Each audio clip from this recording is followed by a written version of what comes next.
اعوذ باللہ من الشیطان الرجیم بسم اللہ الرحمن الرحیم رب اشرح لی صدری ویسر لی امری واحلل عقدۃ من لسانی یفقہوا قولی۔ بکھرے موتی، 5واں حصہ، حضرت عبداللہ ابن مبارک کی سوانح عمری۔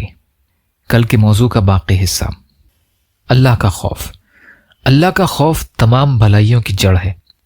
اس آدمی سے بھلائی کی کوئی امید نہیں کی جا سکتی جس میں اللہ کا خوف ہی نہ ہو۔ بری باتوں سے رکنا، اچھے کاموں کی طرف بڑھنا، لوگوں کے حقوق کا خیال، ذمہ داری کا احساس، غریبوں کے ساتھ سلوک، لین دین اور معاملات میں سچائی اور دیانت، غرض ہر نیکی کی جڑ اللہ کا خوف ہے۔ قیامت کے دن اللہ کے سامنے پیشی ہوگی، وہ ہم سے پل پل کا حساب لے گا، ایک ایک کام کی پوچھ گچھ ہوگی۔ یہ یقین نیکی کی ضمانت ہے۔ یہ یقین رکھنے والا شخص کبھی کسی کو دھوکہ نہ دے گا، کسی برائی کے قریب نہ پھٹکے گا، کسی غیر ذمہ داری کی حرکت نہ کرے گا، کبھی کسی کا حق نہ مارے گا، کبھی کسی کا دل نہ دکھائے گا۔ ہر آدمی کو اس سے بھلائی کی امید ہوگی اور ہر حال میں وہ سچائی پر قائم رہے گا۔ اللہ سے ڈرنے والا بڑے سے بڑے خطرے سے نہیں ڈر سکتا۔ اس شخص کے دل میں ایمان ہی نہیں ہے جو اللہ سے نہیں ڈرتا۔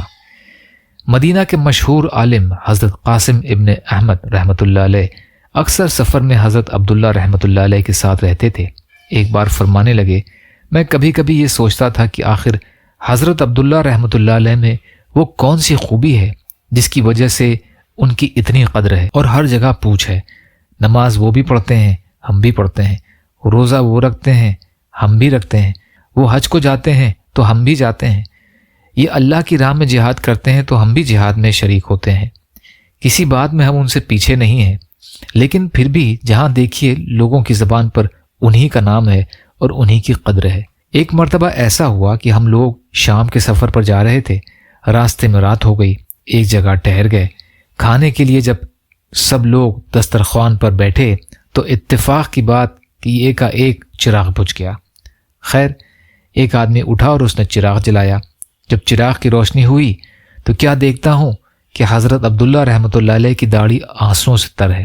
چراغ بجھنے سے گھبرائے تو ہم سبھی تھے، لیکن حضرت عبداللہ رحمۃ اللہ علیہ تو کسی اور ہی دنیا میں پہنچ گئے۔ انہیں قبر کی اندھیریاں یاد آ گئیں اور ان کا دل بھر آیا۔ مجھے یقین ہو گیا کہ یہ اللہ کا خوف ہے اور اس کے سامنے حاضری کا ڈر ہے جس نے حضرت کو اس اونچے مقام پر پہنچا دیا ہے، اور یہ حقیقت ہے کہ اس بات میں ہم ان سے پیچھے ہیں۔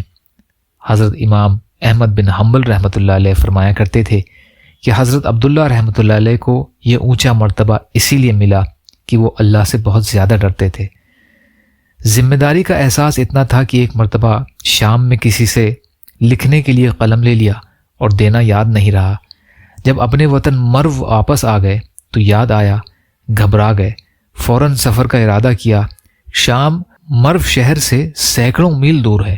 سفر کی تکلیفیں اٹھاتے ہوئے شام پہنچے اور جب اس شخص کو قلم دیا تو اطمینان کا سانس لیا۔ فرمایا کرتے تھے، اگر شبہ میں تمہارے پاس کسی کا 1 درہم رہ جائے تو اس کا واپس کرنا لاکھ روپے صدقہ کرنے سے زیادہ اچھا ہے۔ انہی کا ایک شعر ہے جس کے معنی ہے، جو اللہ سے ڈرتا ہے وہ کسی برائی کے قریب نہیں پھٹکتا۔ دنیا سے بے رغبتی اور زہد پر آپ نے ایک کتاب بھی لکھی ہے جس کا نام کتاب الزہد ہے۔ جب شاگردوں کو یہ کتاب پڑھاتے تو ان کا دل بھر آتا، آنکھوں میں آنسو آ جاتے اور آواز گھٹنے لگتی۔ اس موضوع کا باقی حصہ انشاءاللہ کل کی ریکارڈنگ میں۔ یا اللہ ہم سب کو کہنے سننے سے زیادہ عمل کی توفیق عطا فرما۔ یا اللہ مظلوم فلسطینیوں، کشمیریوں، روہنگیا مسلمان اور مسلمان جہاں بھی پریشان ہیں، ظالموں کے ظلم کا شکار ہیں، ان کی مدد فرمائیے۔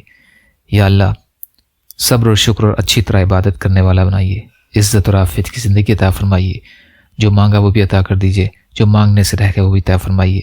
سبحان ربک رب العزت عما یصفون وسلام علی المرسلین والحمد للہ رب العالمین برحمتک یا ارحم الراحمین۔ لا الہ الا اللہ محمد رسول اللہ۔ السلام علیکم۔